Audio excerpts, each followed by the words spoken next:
بسم اللہ الرحمن الرحیم۔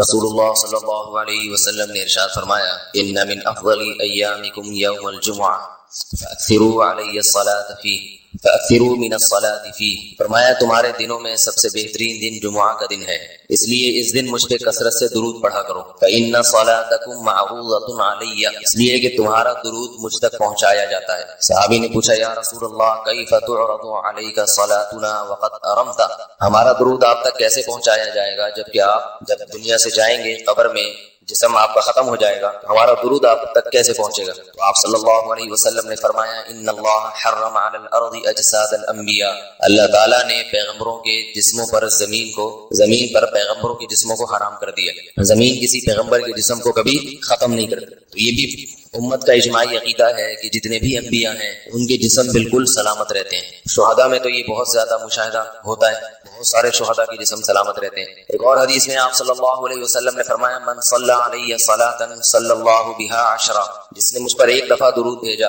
درود کہتے ہیں نبی صلی اللہ علیہ وسلم کے لیے اللہ تعالیٰ سے خصوصی رحمت کی دعا کرنا۔ ایک ہوتا ہے عام دعا، کسی کے لیے بھی رحمت، صلاۃ کہتے ہیں خصوصی رحمت جو اللہ اپنے خاص بندوں پہ کرتا ہے۔ اس لیے صلاۃ کا جو لفظ ہے نا، یہ درود اور صلاۃ یہ پیغمبر کے علاوہ کسی کے لیے جائز نہیں ہے، کیونکہ یہ صلاۃ خاص کس کے خاصہ ہے؟ یہ پیغمبروں کا۔ اس لیے ہم اللہم صلی علی محمد تو کہہ سکتے ہیں، لیکن یوں نہیں کہہ سکتے اللہم صلی علی فلان۔ وہ صلی جو ہے نا، صلاۃ، یہ خاص قسم کی رحمتیں ہوتی ہیں جو اللہ پیغمبروں پر بھیجتے ہیں۔ کبھی قرآن میں آتا ہے اولئک علیہم صلوات من ربہم ورحمہ، کہ جو لوگ صبر کرتے ہیں ان پر اللہ کی خصوصی رحمتیں بھی ہیں اور رحمت بھی ہے۔ تو پتہ چلا صلاۃ اور رحمت میں فرق ہے۔ صلاۃ اعلیٰ قسم کی رحمتوں کو کہتے ہیں۔ تو آپ صلی اللہ علیہ وسلم نے فرمایا، جس نے میرے لیے ایک مرتبہ رحمت کی دعا کی، درود شریف پڑھا میرے لیے، تو اللہ اس پر 10 رحمتیں بھیجتے ہیں۔ اور جمعہ کے دن زیادہ فضیلت ہے درود شریف پڑھنے کی۔ البتہ یہ جو جمعہ کے دن میں حدیث مشہور ہے کہ 80 سال کے گناہ معاف ہوتے ہیں جمعہ کے دن درود پڑھنے سے، یہ حدیث سند کے لحاظ سے کمزور ہے۔ لیکن یہ جو میں نے حدیث پڑھی کہ جمعہ کا دن سب سے بہتر دن ہے، فاکثروا علی من الصلاۃ فیہ، لہذا اس دن مجھ پہ کثرت سے درود پڑھا کرو، یہ بالکل صحیح حدیث ہے۔ جمعہ کا دن درود شریف کی اضافی فضیلت ہے۔ آج چونکہ جمعہ کا دن ہے اس لیے میں نے کہا کہ اس بارے میں تھوڑی سی بات کروں۔ ایک اور حدیث میں آتا ہے، رسول اللہ صلی اللہ علیہ وسلم نے فرمایا، لا تجعلوا قبری عیدا وصلوا علی فإن صلاتکم تبلغنی حیث کنتم، فرمایا میری قبر کو عیدگاہ نہ بناؤ۔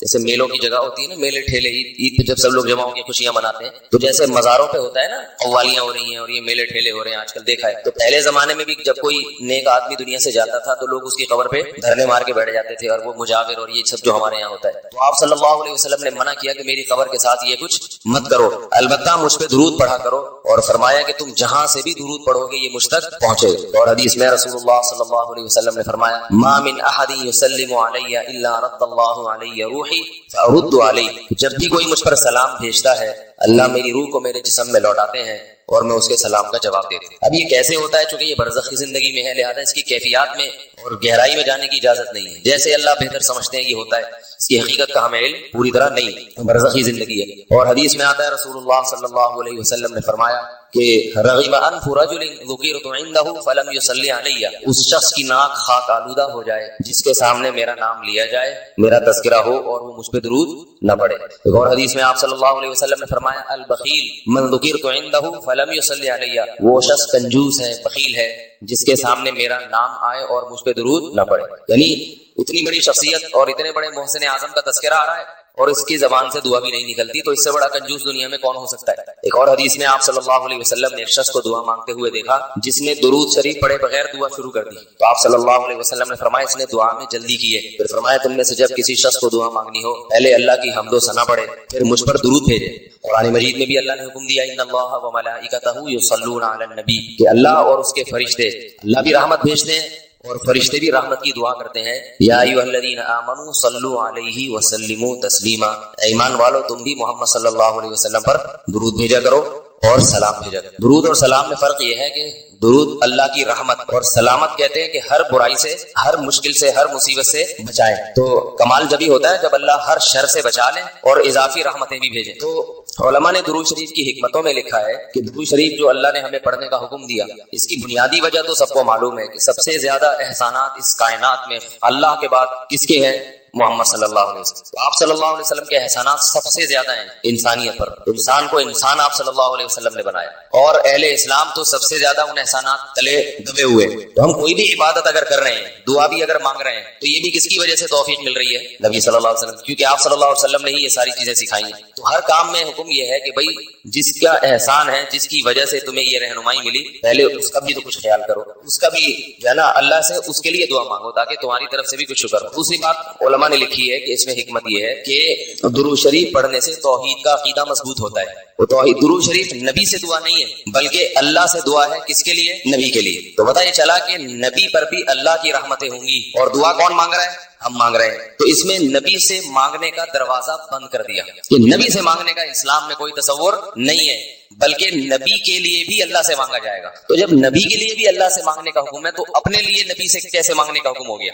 سمجھ میں آ رہی ہے بات کہ نہیں آ رہی؟ یعنی نبی کے لیے بھی کس سے مانگنے کا حکم ہے؟ اللہ سے. تو اپنے لیے کس سے مانگیں گے؟ طریقے اولا ہم پھر اللہ سے مانگیں گے. تو اس سے عقیدہ توحید مضبوط ہوتا ہے. اور تیسری بات یہ کہ علماء نے لکھا ہے کہ جب درود شریف پڑھیں تو اس نظریے سے نہ پڑھیں کہ نبی ہماری دعا کے محتاج ہیں. نبی اللہ کی رحمت کے تو محتاج ہیں, یہ تو درود شریف سے پتہ چلتا ہے, لیکن اللہ کی وہ رحمت اس وقت بھی ہوتی اگر ہم یہ دعا نہ مانگتے. تو ہمیں اس لیے ہے کہ ہم بھی انگلی کٹا کے شہیدوں میں نام لکھوا لیں. سمجھ رہے نا؟ اس کی حضرت مولانا اشرف علی تھانوی رحمہ اللہ نے بڑی پیاری مثال دی. فرمایا کہ جیسے کوئی بادشاہ اپنے شہزادے پر کچھ انعام کرنا چاہے, بادشاہ تو چاہتا ہے نا اپنی اولاد کو نوازنا, اپنے محبوب, شہزادہ اس کا محبوب ہوتا ہے. تو آپ اگر بادشاہ سے سفارش کر دیں کہ حضرت یہ تحفہ آپ اپنے شہزادے کو دے دیں, یا یہ فلاں چیز اپنے شہزادے کو, تو بادشاہ تو پہلے بھی دے رہا ہے, لیکن آپ کے کہنے سے وہ اور خوش ہو جائے گا, اور خوش ہو جائے گا کہ بھائی دیکھو جو کام میں چاہتا تھا یہ بھی اسی کی درخواست کر رہا ہے. تو نتیجہ کیا نکلے گا؟ تھوڑا سا آپ کو بھی دے دے گا وہ, ٹھیک ہے نا, کہ چلو یہ تم بھی منہ میٹھا کر لو اپنا, تم نے اتنا اچھا کام کیا. اور اگر آپ کسی کو حکم دیں اس کے دشمن پہ خرچ کرنے کا, آپ جا کے کہیں بھائی وہ تمہارا دشمن ہے,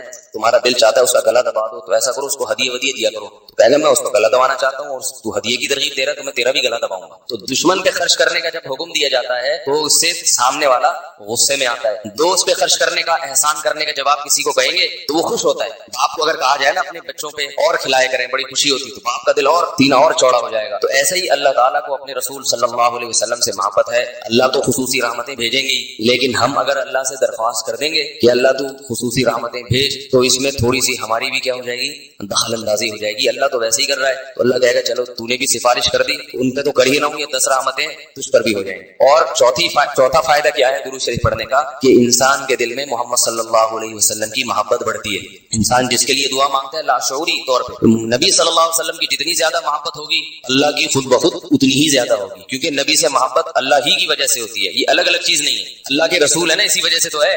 جتنی محبت بڑھے گی اللہ کی محبت اتنی زیادہ. اور پانچواں فائدہ کہ جتنی نبی کی محبت ہوگی, انسان کو جس سے محبت ہوتی ہے اس کی اتباع آسان ہوتی ہے, بغیر دلیل کے بھی مانتا چلا جاتا ہے. جس سے نفرت ہوتی ہے نا, اسے ہر بات پہ دلیل, کیوں بھائی ایسا کیوں. اور اگر محبت ہو تو وہ کوئی کام کا کہے تو سمجھ میں آئے نہ آئے, انسان کہتا ہے بس کر لو. صحابہ کرام کی محبت کے جو واقعات ہیں, حضرت انس رضی اللہ تعالی عنہ جب بھی کھانا پکتا تھا, اگر اس میں لوکی یا کدو پکتا تو کدو کے ٹکڑے تلاش کر کے کھاتے تھے. لوگوں نے پوچھا کیوں بھائی؟ فرماتے ہیں کہ میں نے رسول اللہ صلی اللہ علیہ وسلم کو دیکھا ہے کہ کدو شوق سے کھاتے تھے. تو نبی سے محبت تھی, کدو سے محبت ہو گئی. حالانکہ یہ شریعت کا حکم نہیں ہے لوکی اور کدو سے محبت ہو گئی, تو اپنی انسان کی اپنی رغبت ہوتی ہے, کسی کو کسی چیز سے, کسی کو کسی چیز سے. لیکن عشق کی انتہا ہوتی ہے تو انسان کو محبوب کی محبوب چیزوں سے بھی ہو جاتی ہے. تو ہمیں بھی اگر نبی صلی اللہ علیہ وسلم سے محبت ہوگی صلی اللہ علیہ وسلم, تو اگر کدو سے نہ بھی ہو تو کوئی اتنا مسئلہ نہیں ہے, لیکن فرائض واجبات سے تو ہو جائے گی نا, جو شریعت میں ضروری ہیں, جن کی آپ صلی اللہ علیہ وسلم نے بہت تاکید کی ہے, ان سے تو ہوگی نا کم از کم. محبت نہیں ہے تو ہر وقت بیٹھ کے لوجی کی تلاش, داڑھی تک نہیں رکھے گا. داڑھی کا سمجھاؤ تو بھائی کیوں بھائی, پھر یہ سمجھاؤ کہ بھائی آپ صلی اللہ علیہ وسلم کے اخلاق ایسے تھے, نہیں میری سمجھ میں نہیں آتے, ایسے کیسے اخلاق بنائے جا سکتے ہیں خادموں کے ساتھ. تو محبت ہو جاتی ہے تو سارے کام آسان ہو جاتے ہیں. تو درود شریف پڑھنے کا ایک فائدہ یہ بھی ہے. تو اس لیے ہمت کر کے علماء نے جو ایک نصاب بتاتے ہیں نا, روزانہ 100 دفعہ صبح 100 دفعہ شام. ویسے تو سب سے بہتر درود ابراہیمی ہے جو نماز میں ہم پڑھتے ہیں, آپ صلی اللہ علیہ وسلم نے سکھایا. یہ نہ ہو مشکل لگے اتنا کر لو صلی اللہ علیہ وسلم, صحیح ہے نا. یہ 100 دفعہ پڑھ لے, کتنا ٹائم لگتا ہے اسے؟ صبح 100 دفعہ پڑھ لیا, 100 دفعہ شام کو پڑھ لیا. اور اگر پورا ہفتہ توفیق نہیں ملتی تو کم از کم جمعہ ہی کے دن پڑھ لے انسان. سمجھ رہے بات کو نہیں سمجھ رہے بھائی؟ مرحلہ نہیں آ رہی, جمعہ کا دن پڑھ لے انسان, اس میں زیادہ فضیلت ہے. اور یہ جو درود شریف ہے نا, یہ صلی اللہ علیہ وسلم پورا پڑھنا چاہیے. میں کل بھی بیان میں کہا تھا نا, ساشے آ رہے ہیں ہر چیز کے, تو جیسے سلام کے ساشے نا, سلام کرنا ہو نا, اتنی سی آواز آتی ہے بس. تو درود شریف کی حضور صلی اللہ علیہ وسلم نے فرمایا. لوگ کیا کہتے ہیں؟ حضور صلی اللہ علیہ وسلم نے فرمایا. بھائی صلی اللہ علیہ وسلم بول دو پورا۔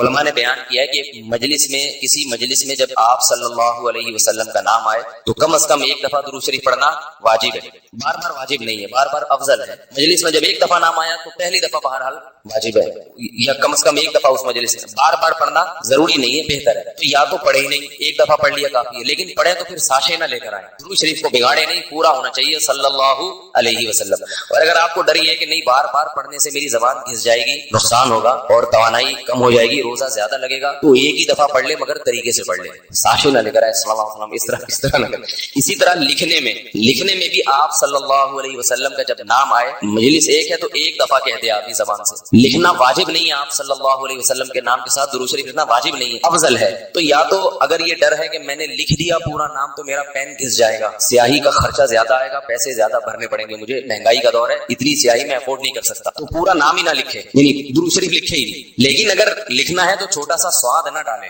سمجھ رہے بات؟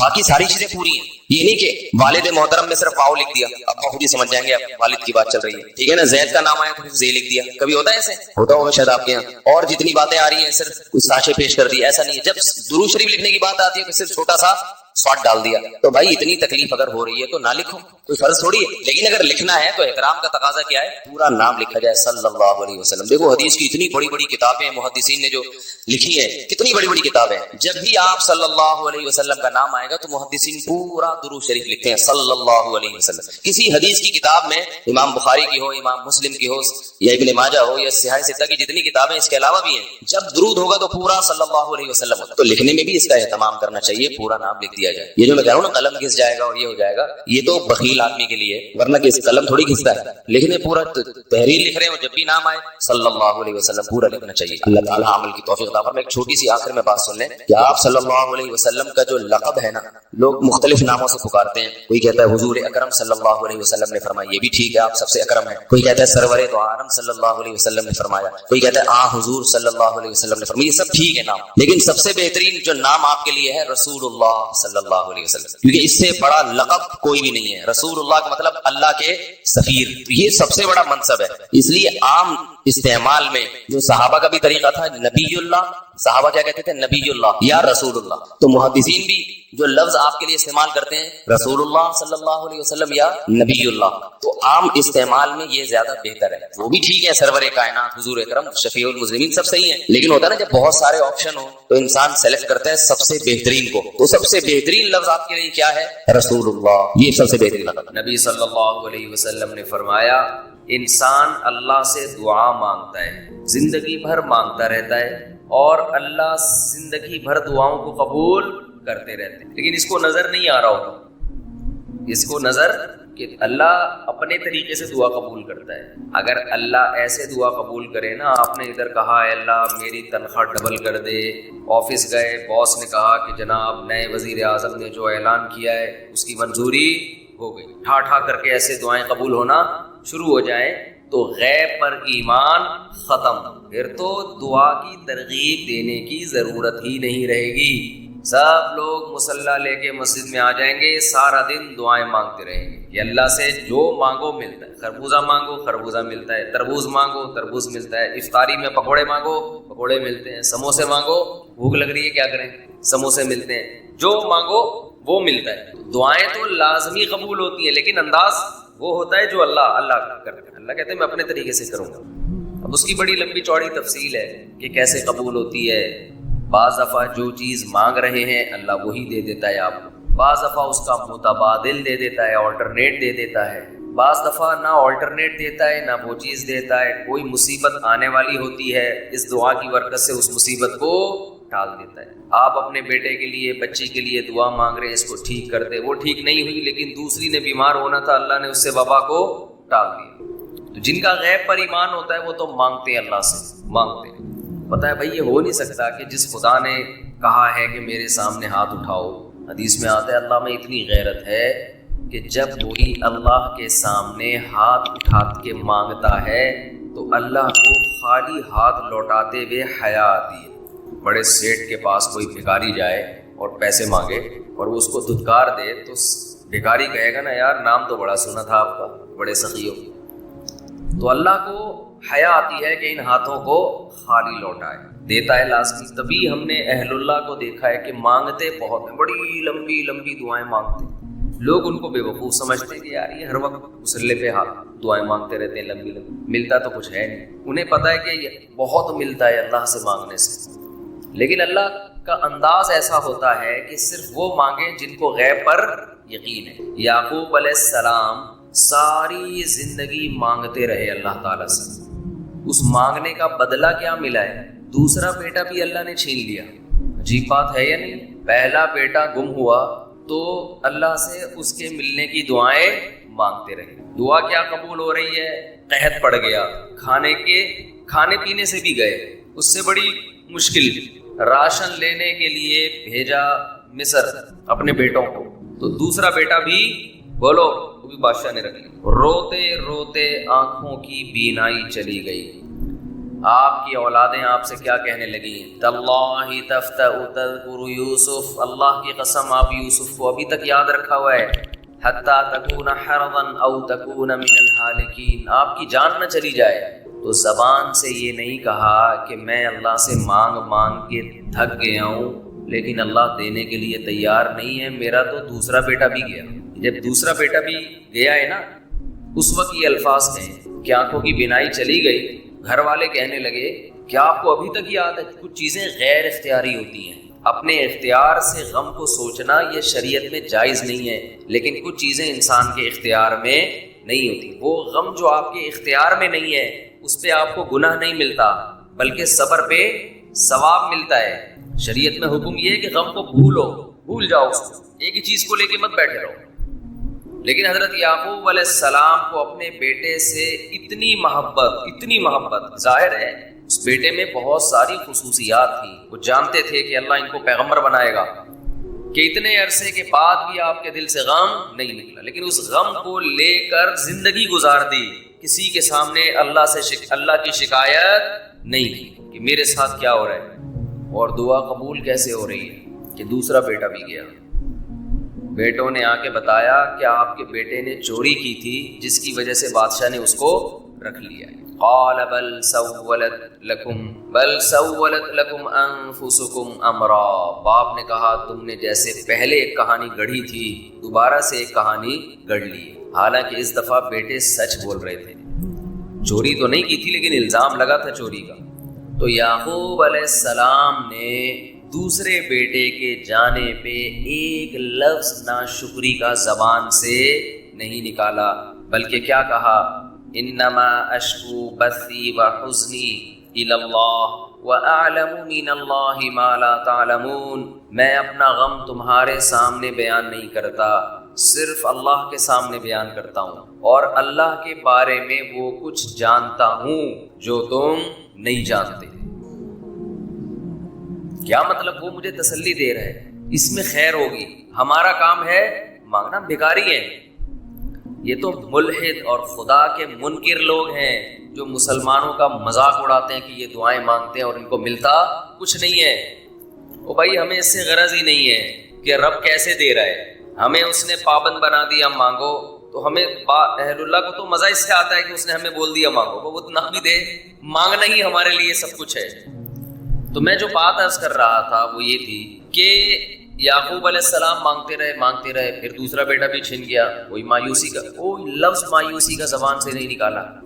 تو حدیث میں آتا ہے کہ ایک بندہ مسلسل دعا مانگتا ہے اور اللہ قبول کرتا ہی رہتا ہے, یہاں تک کہ یہ بندہ ایک دن زبان سے ایک لفظ نکالتا ہے, کیونکہ اس کو قبول ہوتے ہوئے نظر نہیں آ رہی ہوتی نا دعا. یہ زبان سے کیا لفظ نکالتا ہے کہ میں دعا مانگتا ہوں مگر اللہ قبول, بولو جیسے معاذ اللہ نقل کفر, کہ یعقوب علیہ السلام اگر کہہ دیتے کہ اللہ کئی سال سے دعا مانگ رہا تھا بیٹا مل جائے مگر تو نے تو دوسرا بھی چھین لیا, لہذا ثابت یہ ہوا کہ میں مانگتا تو ہوں لیکن اوپر والا قبول, بولو, نہیں کرتا. اگر یہ لفظ زبان سے نکالتے جیسے کہ آج کل لوگ نکالتے ہیں زبان سے, تو حدیث میں آتا ہے یہ جو جملہ زبان سے نکالا ہے اس کے بعد سے اللہ قبول کرنا چھوڑ دیتے. اس سے پہلے ہو رہی تھی. آپ نے یہ لفظ کہہ دیا اس کو ہلکا سمجھ کے. اللہ کے ترازو میں یہ کلمہ، یہ چھوٹا سا جملہ بہت بھاری ہے اللہ کی غضب کو دعوت دینے کے لیے. اللہ کہتے ہیں مجھے تانا دے دیا کہ میں قبول نہیں کرتا. گھروں میں جھگڑا ہوتا ہے نا، عورت کہتی ہے مرد کھلا کھلا کے تھک جائے، بیوی کہتی ہے ہاتھ تنگ کیا ہوا ہے کھلاتے نہیں. بعض دفعہ آدمی کو غصہ آتا ہے کہ اب میں ہاتھ اپنا تنگ کر کے دکھاؤں گا، اب انڈے نہیں لے کر آؤں. میں کہتا ہوں چنگیز خان بھی، اگر کوئی چنگیز خان کی اولاد ہے نا، اس میں بھی اتنی طاقت نہیں ہے کہ بیوی کہے کہ 6 انڈے چاہیے اور وہ ان 6 کو 4 کر کے دکھا دے. یعنی یہاں 4 انڈے آئیں گے 6 نہیں آئیں گے. کوئی ہے ایسا مائی کا لال؟ کوئی ایسا مائی کا لال پیدا نہیں. تو استنبول کیسے فتح کرو گے؟ استنبول کیسے فتح کرو گے؟ سلطان محمد فاتح نے استنبول فتح کیا تھا نا. ایک بڑے بزرگ نے بڑی اچھی بات کہی کہ فرعون نے ہزاروں بچوں کو قتل کیا اور بنی اسرائیل کے نا، لیکن موسیٰ علیہ السلام جب صندوق سے نکلے فرعون نے ارادہ کیا اس کو بھی قتل کروں. فرعون کی بیوی نے کہا لا تقتلوہ، اسے قتل مت کرو. فرعون نے کہا اچھا. فرعون نے کیا کہا؟ ٹھیک، it is okay, no problem. سمجھتے ہو؟ تو یہ ہمارے لیے بڑی تسلی کی بات ہے، یہ ہمارے لیے بڑی تسلی کی بات کہ جب فرعون جیسا آدمی گھر میں فرعون نہیں تھا تو ہم اور آپ کس کھیت کی؟ چلتے رہو جیسے زندگی گزار رہے ہو. جتنے انڈے کہے ہیں اتنے لے آئے. کچھ عادی بنائے. ہم یہ نہیں کہہ رہے کہ ہمارے اسلاف جیسے پوری رات عبادتیں کیا کرتے تھے ایسے ہی کریں. کچھ تو عادی بنائیں اپنے آپ کو اللہ کے سامنے رونے کا، کچھ تو اللہ کا نام لینے کا اپنے زبان کو عادی بنائیں. جو تبلیغ والے تسبیحات بیان کرتے ہیں جو صحیح احادیث سے ثابت ہے کہ 100 مرتبہ صبح لا الہ الا اللہ وحدہ لا شریک لہ لہ الملک ولہ الحمد وہو علی کل شیء قدیر. اور بعض روایت میں یحیی و یمیت وہو حی لا یموت. یہ حدیث میں تبلیغ والے تو تیسرا کلمہ بتاتے ہیں. یہ کلمات حدیث میں آتے ہیں. آپ صلی اللہ علیہ وسلم نے ارشاد فرمایا جس نے 100 دفعہ یہ کلمہ پڑھا اس سے زیادہ نیکیاں پورے دن میں کوئی شخص نہیں کما سکتا سوائے اس کے جو اس سے بھی زیادہ مرتبہ پڑھے. تو ذکر سے محبت پیدا کریں. آج ذکر کی لذت نہیں ہے، بس ایویں ہی بیٹھ کے وہ ٹی وی بھی دیکھ رہے ہیں، فلم بھی دیکھ رہے ہیں اور تسبیح چل رہی. کیسے پیارے کلمات ہیں، کیسا مزہ آتا ہے ان کلمات پڑھنے میں. لا الہ الا اللہ، کوئی عبادت کے لائق نہیں سوائے اللہ کی. کتنا اللہ تعالیٰ خوش ہوتا ہے کہ جب ساری دنیا مجھے بھول گئی ہے، ہر وقت دولت کی باتیں، پیسے کی باتیں، مکان کی باتیں، پلاٹ کی باتیں، اس سے اتنے پیسے لینے ہیں، اس کو اتنے پیسے دینے ہیں، وہ کاروبار بند ہو گیا اس کو کھولنا ہے، یہ کرنا ہے وہ کرنا ہے. ہر وقت 24 گھنٹے. جس نے پیدا کیا، جس کے پاس لوٹ کر جانا ہے، سب چیزیں چھوڑنی ہے یہاں پہ. یہ بیوی بچے بھی چھوڑنے ہیں، یہی قبر میں اتاریں گے. جو آج کہہ رہے ہیں نا ہم رہ نہیں سکتے آپ کے بغیر اور یہی اتار کے آئیں گے قبر میں. اور اگر کورونا سے مر گئے نا اللہ بچائے تو قبر میں بھی نہیں جائیں گے، بولیں گے یہ تو مر گیا ہمیں نہ مار دے کہیں. دور دور سے دیکھ نہیں رہے کیسے جنازے ہو رہے ہیں. یہ تو انسان کی محبت ہے، یہ تو اوقات ہے انسان کی.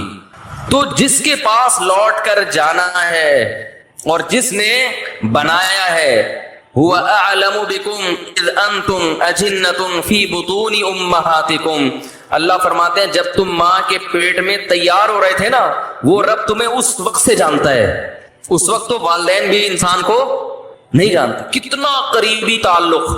ہر ایک کا تذکرہ زبان سے کرے گا نہیں کرے گا، جو سب سے زیادہ قریب ہے اس کا تذکرہ نہیں کرے گا. اور اگر اللہ کا ذکر کرے گا بھی تو کسی نے کوئی وظیفہ بتایا ہوگا جن بھگانے کے لیے، دکان کھلوانے کے لیے، کاروبار کھلوانے کے لیے. بچے کی شادی نہیں ہو رہی، اپنی نہیں ہو رہی ہے تو پچھتا رہا ہے اس کو بھگانے کے لیے. ہو گئی ہے تو بچے نہیں پیدا ہو رہے، ہو گئے تو وہ چترول لگا رہے ہیں ان کو سیدھا کرنے کے لیے. اللہ کو خوش کرنے کے لیے، اللہ کی محبت میں اللہ کا نام لذت سے لینے کے لیے کہ مجھے بس اس سے محبت ہے، اس کا نام لینے میں مجھے مزہ آتا ہے. اس نیت سے ذکر کرنے والے مارکیٹ میں بہت شارٹ ملیں گے آپ کو، بہت کم لوگ ملیں گے. کوئی بیٹھا ہو نا صبح اللہ اللہ کر رہا ہو، کیوں کر رہے ہو؟ وہ جی فلاں پیر صاحب نے بتایا تھا، وہ فلاں پیر صاحب نے کہا تھا یہ کرو گے تو یہ والا کام ہو جائے گا. او بھائی اللہ نے پیدا کیا ہے، جیسے دنیا کا تذکرہ کرتے ہو بغیر ضرورت کے کرتے ہو نا. خواتین جب آپس میں ملتی ہیں دوسرے کا لباس دیکھتی ہیں، بہن کہاں سے خریدا، کتنے کا خریدا، ضرورت ہوتی ہے حالانکہ جیب میں ایک پیسہ بھی نہیں ہوتا خریدنے کا. لیکن محبت جس چیز سے ہوتی ہے اس کا تذکرہ کرنے میں انسان کو بولو نا بھائی، مزہ آتا ہے. مرد جب آپس میں بیٹھتے ہیں تنخواہ پوچھ رہے ہوتے ہیں کیسا چل رہا ہے بزنس، کیا ہو رہا ہے، کتنا پروفٹ ہوا. جس چیز سے محبت ہے انسان کو اس کا نام لینے میں مزہ آتا ہے. یہ مزہ اللہ کا نام لینے میں بھی پیدا کر لیا جائے اپنے دل میں تو وہی کیفیت ہوگی کہ دم رکا سمجھو اگر دم بھر بھی یہ ساغر رکا. میرا دور زندگی ہے جو یہ جو دور جام ہے. حضرت فرمایا کرتے تھے، ہمارے حضرت جب بیان کرتے نا اور اللہ کی محبت میں کبھی کوئی شعر سنا دیا تو پورا موضوع ان کا چینج ہو جاتا تھا. جیسے میں شادیوں پہ آتا ہوں نا اگر، تو پورا موضوع میرا کیا ہو جاتا ہے، ارے جہنم کی بات چل رہی ہو، وہاں کی ہولناکیاں چل رہی ہو، سانپ بچھو، اور کسی نے شادی کی بات کر لی تو ہمارا پورا ٹاپک چینج ہو جاتا ہے نا. تو ہمارے حضرت کا جب بیان ہوتا تھا کہیں سے اللہ کی محبت کا کوئی تذکرہ آ گیا، اللہ کی نعمتوں کا، پورا بیان چینج. اور پھر حضرت فرماتے تھے کہ کچھ نہ، پھر یہ شعر پڑھتے تھے، کچھ نہ رستے کا پتہ ہم کو نہ منزل کی خبر، کچھ نہ رستے کا پتہ ہم کو نہ منزل کی خبر، جا رہے ہیں جس طرف ہم کو لیے جاتا ہے دل. یعنی ہمیں نہیں پتا اب ہم نے کہاں جانا ہے، اب تو ہمیں دل لے کے جدھر جا رہے ہیں ہم وہاں چل رہے ہیں، دل گھسیٹ رہے ہو. تو اللہ کی محبت میں یہ حال کہ اب دل جہاں لے کے جائے گا وہاں، تو دل تو یہی کہہ رہا تھا بس اللہ کا تذکرہ کرو بیٹھ کے. تو اسی طرح یاد رکھیں یہ جو اہل اللہ جو دعا مانگتے ہیں یہ دنیا داروں کی عادت ہوتی ہے. دعا مانگ رہے ہیں قبول نہیں ہو رہی، ہم تو کام ہی نہیں بن رہا، 20 سال سے شادی کر رہے ہیں شادی نہیں ہو رہی، 20 سال سے کاروبار کی دعا مانگ رہے ہیں، کاروبار نہیں مل رہا، 25 سال سے یہ دعا مانگ رہے ہیں، یہ نہیں ہو رہی. یہ دنیا داروں کی عادت ہے. اہل اللہ کہتے ہیں دعا مانگنے کی توفیق مل رہی ہے، بس اس سے بڑی کوئی نعمت نہیں ہے، کچھ نہ ملے ہمیں. حضرت عمر رضی اللہ تعالیٰ عنہ کا قول ہے نا کہ مجھے اس سے غرض نہیں ہے کہ میری دعائیں قبول ہو رہی ہیں کہ نہیں ہو رہی ہیں، مجھے اس کی فکر ہوتی ہے کہ دعا مانگنے کی توفیق مل رہی ہے کہ نہیں مل رہی. اگر اللہ اپنے سامنے ہاتھ اٹھا کر دعا مانگنے کی توفیق دے رہا ہے کہ اتنی بڑی نعمت ہے کہ اس نعمت کے بعد مزید ہمیں کچھ نہیں چاہیے. بھائی اللہ توفیق دے میرے سامنے ہاتھ اٹھا کے مانگو، تو یہ ہر ایک کو تھوڑی ملتی ہے توفیق. آج دنیا میں دعائیں مانگنے والے سب سے کم ہیں، سب سے کم. ایک تو مانگتے نہیں، اوپر سے مانگتے ہیں تو ایسے بد دلی کے ساتھ کہ وہ دل ہی نہیں لگ رہا ہوتا ان کا. اور پھر 2-4 دفعہ مانگے بولے قبول، جا کے دیکھیں قبول ہوئی ہے کہ نہیں ہوئی ہے. رزق مانگے کہ اللہ مجھے اس کی حلال کشاد عطا فرما، اس کے بعد بٹوا نکال کے چیک کر رہے ہوں یار کچھ بھی نہیں آیا، ویسے کہ ویسے ہی ہے. کاروبار لاک ڈاؤن کی وجہ سے ٹھپ ہوا ہوا ہے، بزنس کا بیڑا غرق ہوا ہوا ہے. تو بھائی جو اہل اللہ ہیں وہ کہتے ہیں دیکھو جتنا تعلق دعا کے وقت انسان کا اللہ کے ساتھ ہوتا ہے نا اتنا کسی اور چیز میں نہیں ہوتا. براہ راست اللہ سے اپنی زبان میں مانگ رہا ہے. بھائی ذکر میں تو کم از کم اتنا ہوتا ہے کہ ترجمہ نہیں آتا تو پتہ ہی نہیں ہوتا کیا پڑھ رہا ہوں میں، لیکن جب دعا مانگ رہا ہوتا ہے تو براہ راست اللہ سے تعلق، یہ تو بہت گہرا تعلق ہے. تو دعاؤں میں جان ختم، دعاؤں میں لذت، بولو نا بھائی، ختم. جب اللہ سے تعلق ہی کمزور پڑتا چلا جائے گا تو بھائی پھر جو اللہ کو خوش کرنے کے لیے جو اعمال اللہ نے بتائے وہ کہاں سے پورے ہوں گے، وہ تو ہو ہی نہیں سکتے پورے. تو اس لیے ذکر اللہ کو ہلکا نہیں سمجھنا چاہیے. میں وہ ترجمہ بتا رہا تھا کہ چوتھے کلمے کا لا الہ الا اللہ، کوئی عبادت کے لائق نہیں سوائے اس اللہ کے، لہ الملک، اسی کے لیے بادشاہی ہے، وَلَهُ الْحَمْدُ، تعریف صرف اسی کے لیے.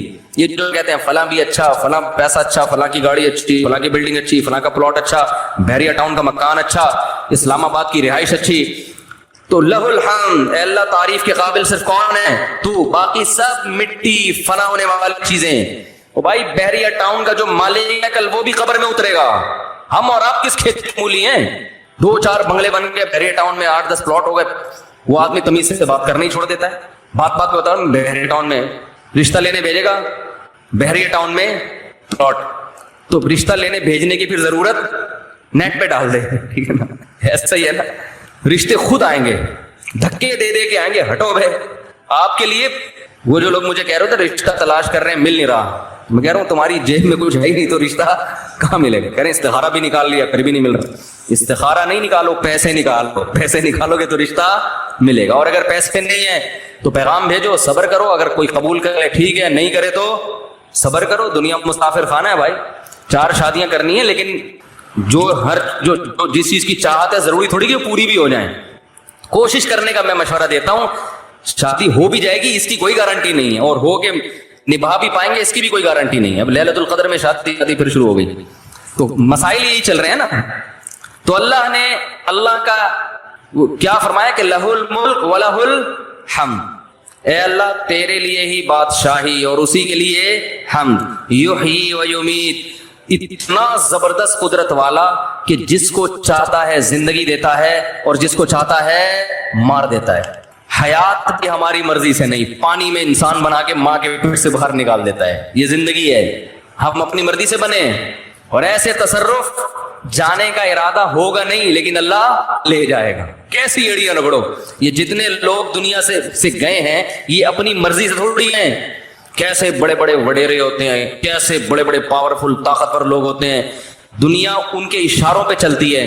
لیکن جب جانے کا وقت آتا ہے پوری ایڑی چوٹی کا زور لگا لیتے ہیں مگر موت اپنے شکنجے گاڑ لیتی ہے، چھوڑتی نہیں ہے نا موت. کیسا پٹکتی ہے موت. اب یہ جو کرونا وائرس سے اتنے لوگ مر گئے، کسی کو پتا تھا کہ مریں گے؟ ان کو اندازہ تھا پہلے سے؟ تو یحیی و یمیت، انسان اللہ کی تعریف میں الکلمات کہتے ہیں. اللہ وہی ہے حیات دیتا ہے اور وہی زندگی دیتا ہے. وَهُوَ حَيٌّ لَا يَمُوتُ، وہ زندہ ہے اس پر کبھی موت نہیں آئے گی. وَهُوَ عَلَى كُلِّ شَيْءٍ قَدِيرٌ، اور وہ ہر چیز پر قدرت رکھتا ہے. تو یہ کلمات 100 دفعہ ترجمہ سوچ کے، مفہوم سوچ کے، صرف اللہ کو خوش کرنے کے لیے، اس نیت سے کہ اللہ کی محبت کی چنگاری ہمارے دل میں پیدا ہو جائے. تو ارادہ کرتے ہو کہ نہیں کرتے بھائی؟ زندگی بھر معمول بناؤ، 100 دفعہ صبح، 100 دفعہ شام. شیطان کیا کرے گا کہ جب آپ بیٹھو گے تو دل نہیں لگے گا آپ کا. کہو گے مفتی صاحب نے تو کہا تھا دم رکا سمجھو اگر دم بھر بھی ہے ساغر رکا. ذکر اللہ کی تو ایسی لذت ہے کہ 1 منٹ کے لیے زبان رک گئی تو ہمارا دم گھٹ گیا. ہمارا تو پڑھنے میں دم گھٹ رہا ہے. پھپھی کا فون آ رہا ہے، موبائل بار بار اٹھا کے چیک کر رہے ہیں. یار کس کا آج کل ذکر کر رہے ہوتے ہیں نا، دیکھو تراویح میں ہر 2 رکعت کی بات بعض لوگ چیک کر رہے ہوتے ہیں. کچھ آیت تو نہیں ہے، خالہ کا فون ہے، پھپھی کا فون ہے، فلانے کا ہے، کیا ہے وہ سب. تو وہ تو اتنی ٹینشن ہے آج کل ذکر کرنا. آپ کہیں گے مفتی صاحب نے فون کیا، مفتی صاحب نے بیان کیا تھا کہ دم رکا سمجھو اگر دم بھر بھی یہ ساغر رکا، تو آپ کا دل نہیں لگے گا. تو چھوڑنا نہیں ہے، دل لگے یا نہ لگے تھوڑے دنوں کے بعد اس کی لذت دیکھو. ٹیسٹ گین کرنا پڑتا ہے نا. مجھے یاد ہے جب یہ ڈیو نئی آئی نا تو پیپسی والے ڈیو فری میں بانٹ رہے تھے، کیونکہ پہلی دفعہ ڈیو پینا ایسے لگتا ہے جیسے کھانسی کا شربت پی رہے ہیں. ایسا ہی تھا نا، لوگ نہیں پی رہے تھے، انہوں نے فری بانٹی. ہماری قوم ایسی ہے، فری میں آپ بلیچ بھی پلا دیں تو پی لے گی. بھائی فری ہے نا، پیسے تھوڑی خرچ ہو رہے ہیں. تو لوگوں نے فری میں پینا شروع کرتے کرتے اس ٹیسٹ کے کیا ہو گئے، بولو نا یار، عادت پڑ گئی اس کی. تو لت لگانی پڑتی ہے، ٹیسٹ گین کرنا پڑتا ہے. ابھی کبھی اللہ کا نام لیا ہی نہیں ہے زندگی بھر، لیا بھی ہے تو ایسا ہی قوالی میں لیا ہے، قوالیوں میں لے رہے ہیں اللہ کا نام. تمیز بیٹھ کے اللہ کا نام لینا، اس کا بھی ایک ٹیسٹ ہے. کیونکہ غلط چیزوں کا ٹیسٹ اتنا زیادہ، دیکھو جو ڈبے کے دودھ کے عادی ہوتے ہیں نا بچے، ان کو آپ بھینس کا خالص دودھ پلاؤ الٹی کر دیں گے. وہ ان کو اس میں سے بدبو آ رہی ہوتی ہے، حالانکہ وہ بدبو نہیں بلکہ خوشبو ہوتی ہے. بھینس کے دودھ میں بدبو ہوتی ہے، خوشبو ہوتی ہے، خوشبو ہے. میں سعودیہ گیا نا، 2 مہینے کا ویزا تھا میرا، تو 2 مہینے میں نے بھینس دودھ نہیں ملا، ڈبے کا ہی پیتے رہے. حالانکہ وہ بھی یہی ہوتا ہے لیکن ایک پروسیس سے گزر کے پتہ نہیں اس میں وہ ذائقہ ہی نہیں تھا. جب میں یہاں آیا کچن میں جاتے ہی میں نے جیسے ہی دودھ کی دیگچی کا ڈھکن ہٹایا ہے، جو خوشبو کے جھونکے آئے ہیں، میں نے کہا یار کیسا پیارا دودھ ہمیں اللہ نے دیا ہے. فوراً گلاس بھر کے پیا، اتنا ذائقے والا دودھ ہے یہ. تو جو ڈبے کے دودھ کا عادی ہو اسے بھینس کا دودھ پہلے 1 چمچ پلاؤ، دیکھو الٹی تو نہیں کر رہا، پھر 2 چمچ، آہستہ آہستہ آہستہ آہستہ، پھر اسے ایسا چسکا لگے گا کہ ڈبے کا اس کو اچھا نہیں لگے گا. جس بچے کو دیسی گھی کھانے کی